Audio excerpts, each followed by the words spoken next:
Hello my dear students, आज हम लोग इस चैप्टर में क्या पढ़ेंगे? Basic concept of macro economics. तो पहला जो हमारा है डोमेस्टिक टेरिटरीज। तो डोमेस्टिक टेरिटरीज क्या होता है? It means political frontiers of the country but it also includes. तो डोमेस्टिक टेरिटरी का मतलब होता है वह सीमा रेखा जहाँ पर हमारे राजनीतिक गतिविधियां चलते रहती है, तो इसलिए उसको बोला गया लेमन की भाषा में पॉलिटिकल फ्रंटियर्स। लेकिन सिर्फ पॉलिटिकल फ्रंटियर्स ही इसके अंतर्गत नहीं आते हैं, इसके अंतर्गत बहुत सारी चीजें आते हैं, जैसे ships and aircrafts owned and operated by normal residents, fishing vessels, oil and natural gas rigs and floating platforms operated by normal residents, embassies, consultants and military establishment of the country located abroad। तो ये सभी चीजें जो है domestic territory में आते हैं। अब सबका मैं एक एक एग्जांपल देता हूँ कि ships and aircraft owned and operated by normal residents. Suppose हमारा एक ऐसा जहाज है जो इंडिया में काम नहीं कर रहा है, बल्कि वह कनाडा और ग्रेट ब्रिटेन के बीच में काम कर रहा है। वह ग्रेट ब्रिटेन से कनाडा और कनाडा से ग्रेट ब्रिटेन आता है, तो वो किसके अंतर्गत आएगा? तो वो भी हमारा आ जाएगा डोमेस्टिक टेरिटरीज के अंदर। उसी प्रकार से fishing vessels, oil and natural gas rigs, floating platform, ये सभी जो है डोमेस्टिक टेरिटरीज में आते हैं। हम सभी को पता है कि कन्याकुमारी जो है हमारा लास्ट लैंड बाउंड्रीज है, उसके बाद जो हमारा है इंडियन ओशन स्टार्ट्स होता है, तो उसमें करीब 200 माइल्स की दूरी तक हमारे जो फिशरमैन्स होते हैं वो यूज करते रहते हैं। तो वो जो हमारा जो एरिया जो होगा वो डोमेस्टिक टेरिटरीज का पार्ट होगा। उसी प्रकार से अगर हम इस तरफ चलते हैं वेस्ट की तरफ, तो वहाँ पर अरेबियन सी है, और अरेबियन सी में मुंबई हाई एक ऐसा प्लेस है मुंबई से 100-200 किलोमीटर की दूरी पर, जहाँ पर हम लोग नेचुरल गैस और पेट्रोलियम प्रोडक्ट्स को एक्सट्रैक्ट कर रहे हैं। तो वो भी हमारा किसका पार्ट हो गया? डोमेस्टिक टेरिटरीज का पार्ट हो गया। उसी प्रकार से अगर हमारा कोई सैनिक जो है अदर कंट्रीज में इस्टेब्लिश हुआ है, तो वो हमारा जो एरिया होगा जहाँ पर सैनिकों का इस्टेब्लिशमेंट हुआ है, वो सारा एरिया किसके अंतर्गत आएगा? Domestic territories ka. So in this way we can say that there is a vast concept of domestic territories, and it is the layman definition, that is the political frontiers of the country is considered as domestic territories। अब हमने बार बार use किया normal residents. तो normal residents कहते किसको है? वो समस्त लोग, चाहे वो देश के हो या दूसरे देश के हो, लेकिन वो हमारे देश में रह रहे हैं और उनका centre of economic activities lies करता है हमारे कंट्री में ही। वो हमारे ही देश में रहकर वो अपने इकोनॉमिक एक्टिविटीज को जनरेट्स करते हैं, तो उसको हम लोग बोल देंगे नॉर्मल रेसिडेंट्स। इसका एक एग्जांपल ले सकते हैं। सपोज टोयोटा का मालिक जो है वो फॉरेनर है, लेकिन वह इंडिया में रहकर ही सारा बिजनेस करता है, प्रोडक्शन एक्टिविटीज को करता है, तो उसका मालिक किसके अंतर्गत आ जाएगा? नॉर्मल रेसिडेंट्स का। और इसी बेस पर नॉर्मल रेसिडेंट्स का डिफिनीशन है, it refers to an individual, एक व्यक्ति भी हो सकता है, एक इंस्टीट्यूशन भी हो सकता है, who ordinarily resides in the country, वह उसी कंट्री में रह रहा है और उसका centre of economic interest also lies in that country, और उसका हर प्रकार का इकोनॉमिक एक्टिविटीज है जो उसी कंट्रीज में लाइज करता है, तो क्या कहलाएगा? Normal residents. नेक्स्ट हम लोग चलते हैं फैक्टर इनकम। तो दो प्रकार के इनकम होते हैं, एक को हम लोग बोलते हैं फैक्टर इनकम, तो दूसरे को बोलते हैं ट्रांसफर इनकम। तो हम सभी को पता है कि किसी भी चीज के प्रोडक्शन के लिए 4 फैक्टर्स का होना जरूरी है। बिना ये 4 फैक्टर्स का प्रोडक्शन नहीं हो सकता। Land, labour, capital and entrepreneur. तो कोई भी फर्म जो होता है इन सब चीजों को हायर करता है, और हायर करने के बाद उसको एक पर्टिकुलर रिवॉर्ड देता है, तो उस रिवॉर्ड को ही हम लोग क्या बोल देते हैं? Factor income. So factor income it refers to the income received by the factors of production. तो कहाँ से इनकम जनरेट हो रहा है? फैक्टर्स ऑफ प्रोडक्शन से, जो अभी मैंने कहा था, land, labour, capital and entrepreneur. तो उन सभी को वो ये इनकम क्यों दिया जाता है? Because for rendering factor services, क्योंकि उनसे फैक्टर सर्विस लिया जा रहा है। कब? In the production process. तो यहाँ पर हमने लिया एग्जांपल में rent, interest, wages and profit. तो लैंड के बदले में उनको रेंट मिल गया, कैपिटल के बदले इंटरेस्ट मिल गया, और जितने भी लेबर्स थे उनको वेजेस मिला, और जो एंटरप्रेन्योर थे उनको प्रॉफिट मिला। अब हम लोग चलते हैं ट्रांसफर इनकम। यह एक ऐसा इनकम है जिसमें बिना किसी काम किए हुए लोगों को इनकम की प्राप्ति हो जाती है।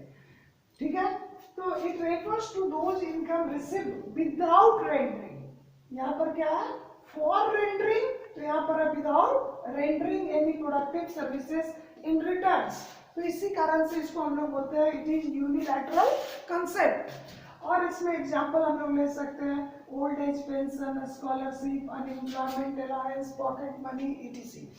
तो अगर इसका सबसे समझने का सबसे बेस्ट एग्जांपल यही है कि आप सभी को, जितने भी बच्चे हैं, उनके माता पिता उनको क्या करते हैं, एक पर्टिकुलर अमाउंट देते हैं ताकि उस अमाउंट को वो लोग अपने तरीके से यूज कर सके।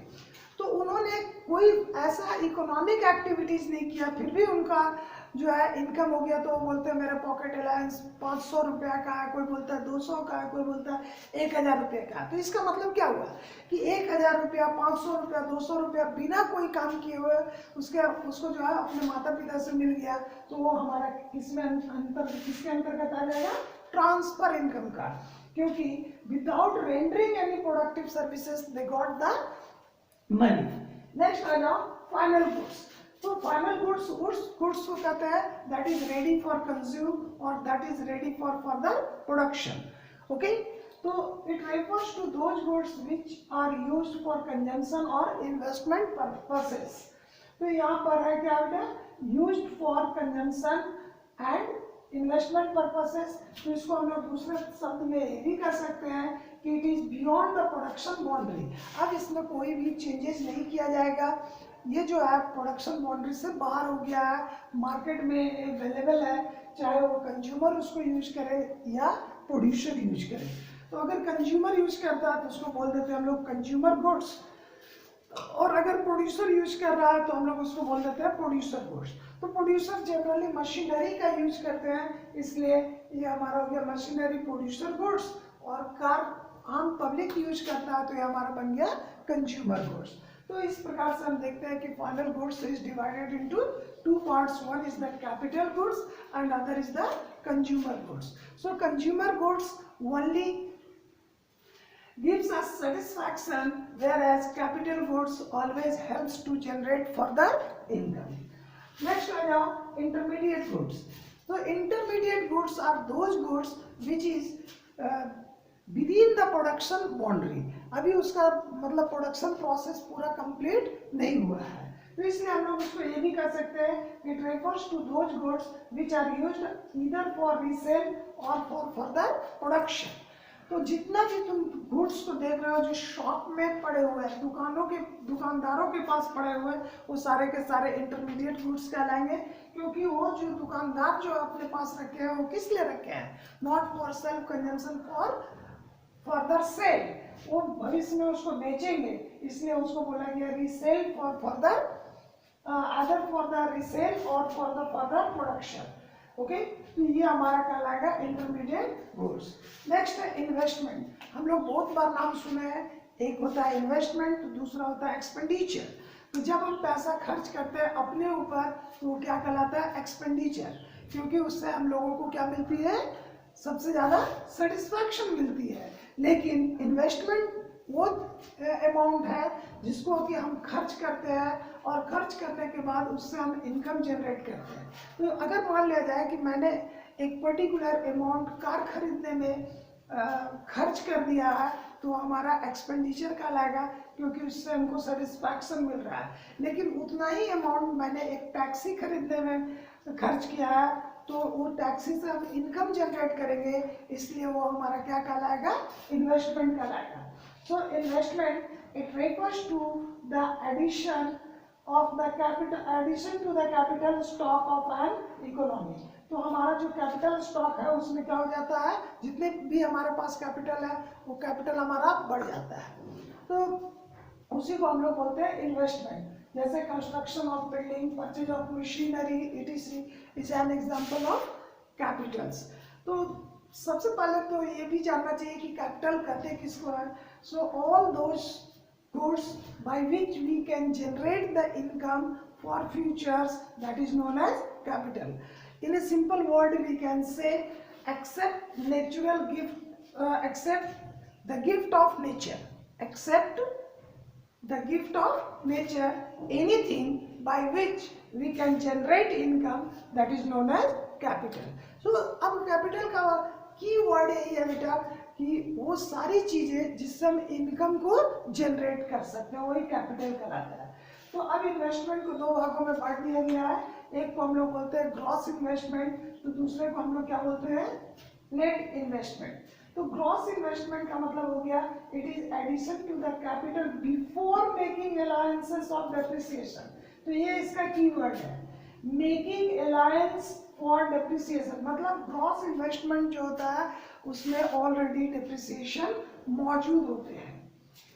सो for example unsold stock and fixed assets, ये दोनों को जब जोड़ दिया जाता है तो हमको क्या मिल जाता है, ग्रॉस इन्वेस्टमेंट मिलता है। जबकि नेट इन्वेस्टमेंट में कभी भी डेप्रिसिएशन नहीं होता है, तो इसलिए इसको बोल दिया गया एक्चुअल एडिशन। यहाँ पर था इट इज एडिशन, तो ये हो गया the actual addition made to the capital stock of an economy in a given period of time, it is known as net investment. So net investment is equal to gross investment minus depreciation.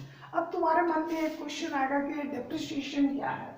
तो it refers to the value of fixed assets, ठीक है, it refers to the value of fixed assets due to normal wear and tear, passage of time और expected obsolescence और change in technology. तो जब किसी भी goods का, किसी भी एसेट्स का वैल्यू नीचे गिरता है तीन कारणों के कारण, उसमें हमारा क्या है, normal wear and tear. Suppose यहाँ एक पंखा चल रहा है और पंखे से क्या हो रहा है कि इसमें पंखा लगातार चल रहा है तो इसका लाइफ एक्सपेक्टेंसी जो है घट रहा है, जिसके कारण इसका वैल्यू नीचे गिर जाएगा, उसको बोलेंगे नॉर्मल वियर एंड टियर। दूसरा पैसेज ऑफ टाइम, जैसे जैसे समय बीतता जाता है किसी भी गुड्स का तो उसकी जो क्षमता होती है वर्क करने की वह कम हो जाता है, इसलिए उसका भी वैल्यू गिर जाता है। फिर कभी टेक्नोलॉजी में चेंज आता है तो उस गुड्स का वैल्यू नीचे गिर जाता है। अब इसका एक एग्जाम्पल जो हम लोग लेंगे वो अपने घरों से लेंगे। ये सभी के घरों में पहले एक रंगीन टीवी हुआ करता था, अभी रंगीन टीवी वर्किंग कंडीशन में है लेकिन उसका वैल्यू काफ़ी नीचे गिर गया है, क्योंकि अब उसके जगह पर एक नया टेक्नोलॉजी आ गया है जिसको हम लोग एलईडी टीवी के नाम से जानते हैं। तो इन सब कारणों से जो है इन सब कारणों के कारण जब किसी भी फिक्स्ड एसेट्स का वैल्यू नीचे गिर जाता है तो उसी को हम लोग बोलते हैं डेप्रिसिएशन। तो ये हमारा कुछ बेसिक कंसेप्ट था मैक्रो इकोनॉमिक्स का, जिसका आज हमने अध्ययन किया, और बचे हुए कंसेप्ट्स को नेक्स्ट क्लास में अध्ययन करेंगे, ठीक है। I hope you will be able to understand. Thank you.